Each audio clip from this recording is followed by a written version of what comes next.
my audiobook that I sweat, cried, and blood over is now available on iTunes and audible.com. Link below. For those of you who are members of Audible, you know that you get one free book a month. Free. With your subscription, you get a book a month. I don't know, might as well be mine this month, right? Maybe, yeah. If you are not an Audible member, no, this isn't a plug. I don't have a affiliate link, but you get a free audiobook, legit free, when you sign up anyway, so it doesn't really matter if you get an affiliate link. So, if you're not an Audible member, consider it. Anyway, in honor of this momentous occasion, I think it's time to address the thing that is a common trope in fantasy that's just unavoidable really when you're creating your own universe. But it can cause some confusion. And I'm talking about pronunciation. So I figured I'd take the time to pronounce all the weird words in my universe. Just to set the record straight. Okay, let's go. Shall we begin with the title itself? Okay, there's another reason I didn't want it on the cover is because, you know, it's a little confusing, I guess. People don't know what, a lot of people don't know what progeny means, and that's not a knock against you. I didn't know what it meant until I watched True Blood and they were talking about, oh, she is my progeny. And I'm like, that is such a cool word, what does it mean? And I looked it up and it means descendants or children.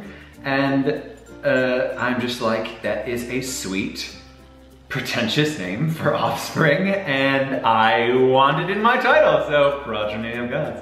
There we go. It is progeny, not prodigy. Very different. That is the series title. The book title, the first tome one, is called Virtuum Destiny. And the Virtuum is a subspecies of human.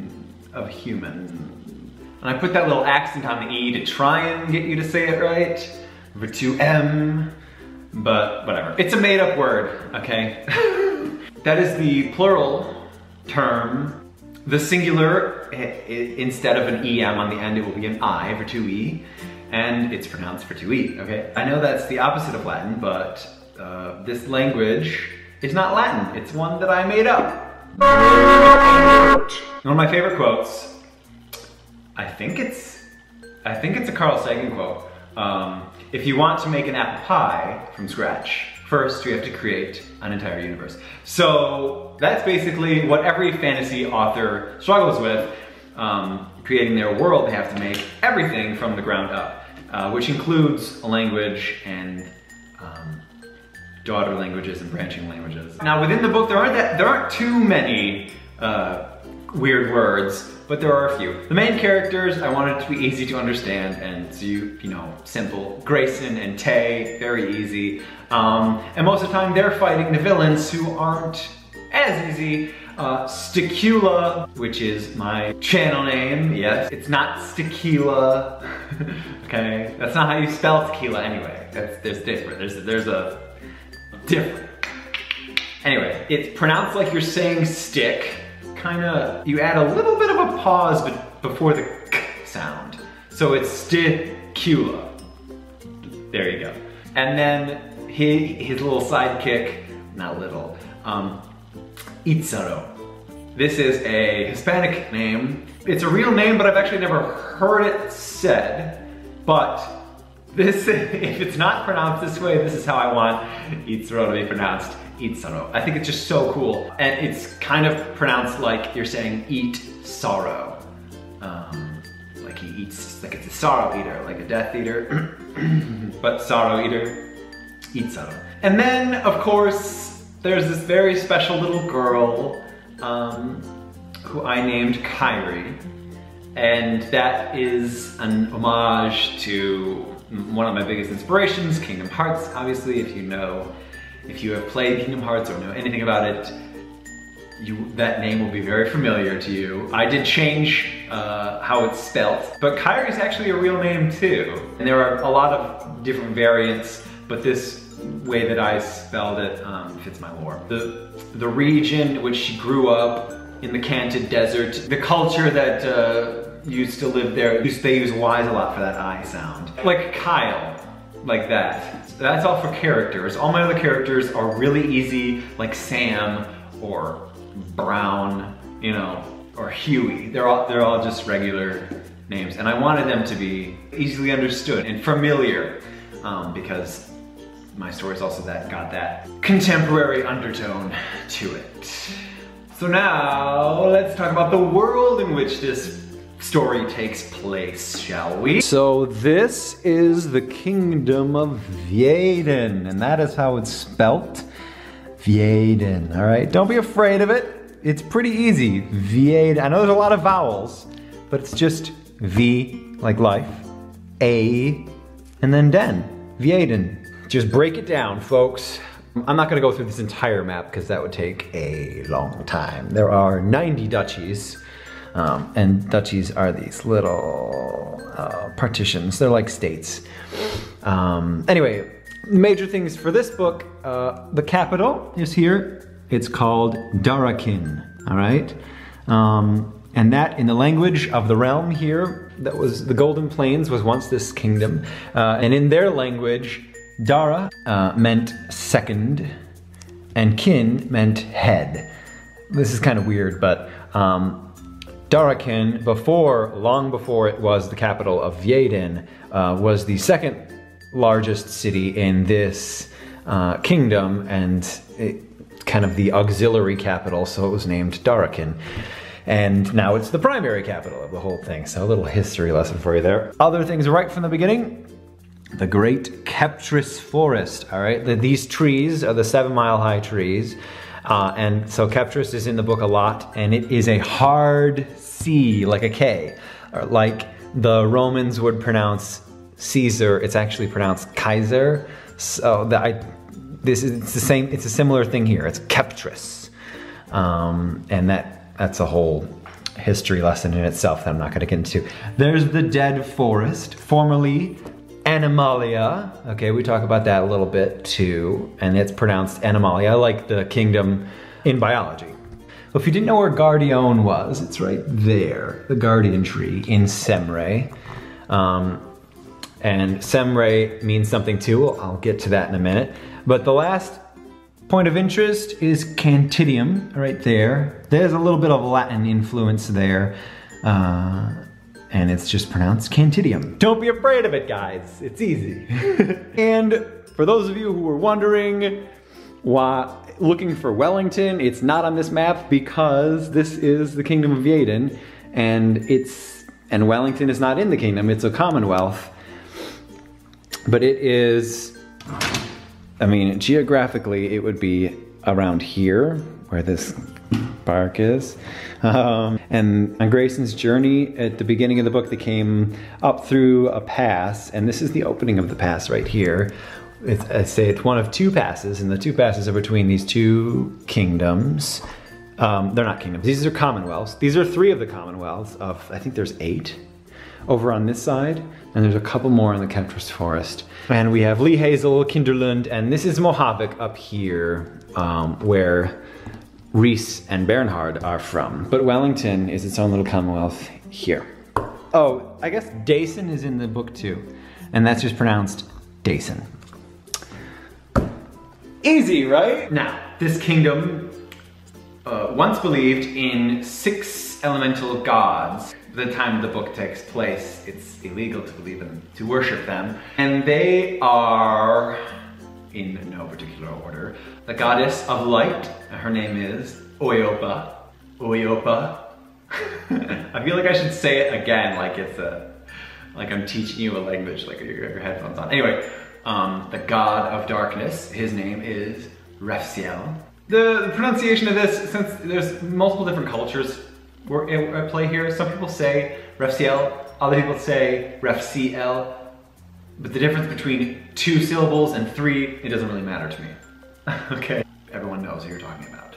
And these 2 gods are different from the others. They are the first gods who created the others, and they are more powerful, much more powerful. And they are set in their ways.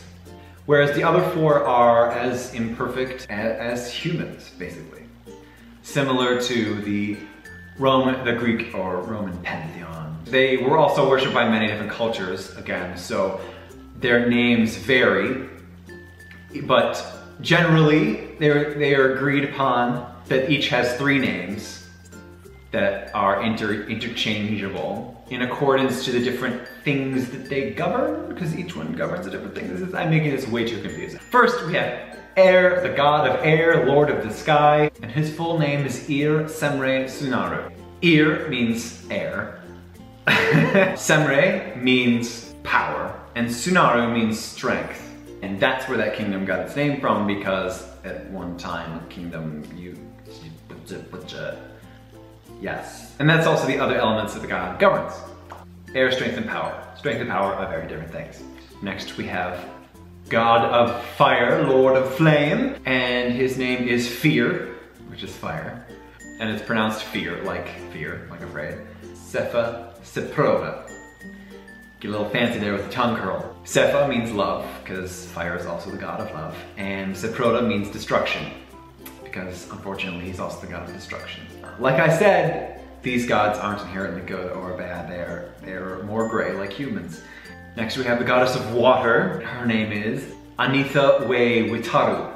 Anitha means foresight, We means water, and Witaru means wisdom. And lastly, we have the goddess of earth, whose symbol is thus. And her name is Sumitra Tre Trigana. Again, don't be afraid, don't be alarmed. Sumitra means growth. Tre means earth. And Trigana means protection. So in the book, within the book, we talk about the goddess of earth a lot. And she's either referred to as the goddess of earth or Trigana in the book, because that is what Grayson and Sam know her by, Trigana. They know her by her name, Protection, because that's what she does, she protects people. But it's interchangeable. You can call her Symmetra, you can call her Trey, you can call her Trigana, it doesn't matter. Might be confusing, but you know what? These people are living in a real world where it's not confusing for them, because it's just what they are used to, you know? It's like in this world, in Christianity, Jesus can go by Christ, can go by God, or the Lord. You know, all those words mean the same thing to us, and so to them, Sumeta Tre Trigana, they all mean the same thing to people living in Vieta. Okay? Alright, and lastly, my book has a lot of sci-fi in it too, and that means gadgets. The coolest gadget is, of course, the lightsaber. But I don't call it a lightsaber. It's very different. It's actually very different from a lightsaber. It's actually a closer comparison to a Zanpakuto in the anime series Bleach, because you have your sword, right? Depending on what type of metal it's made out of, and if you have your Dio lance, which is what it's called, a Dio lance. A Dio for short, and that's what the angels call it, so that's what Sakula calls it. But Grayson doesn't know what that is. Okay, so he calls it a prayer chain, so it's referred to a lot as a prayer chain, which is kind of what it is. The angels would use it to pray with, similar to a rosary.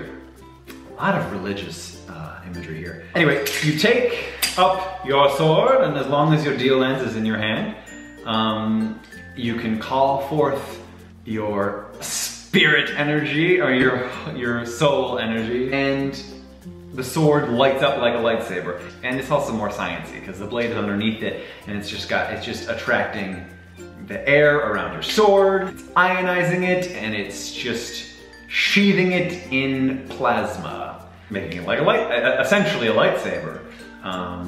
But the blade is underneath it. And so we have Dio lance, Dio for short, or prayer chain. And that the lit up form, the second stage of your sword, that is called a lerite. And that word is tossed around a lot, lerite, lerite. And then the last thing is the ship that Grayson gets to name, and he names it the Learu. And maybe you're seeing a theme here with the endings. The Aru, Sunaru, Witaru, Learu, And the aru means strongest or highest or ultimate.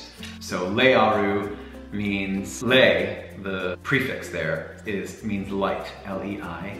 It's just le, and then aru, so highest light. So there you go. A little insight into how nerdy I actually am. Some lore behind what all the things are called and how you pronounce everything that might lead to some confusion in the book. So I hope that cleared it up. If I missed anything, or if you're still confused about how to say something, please let me know below and I will try to help you out. But thanks for listening, guys. Again, audiobook available now. Go listen to it, please. It's essentially free. I mean, if you remember, I did it myself. So I put a lot of emotion into it and I think it's really good. I'm really proud of it, and it took a lot of effort. A lot of effort. So, all right, I love you. I'll see you soon. Bye.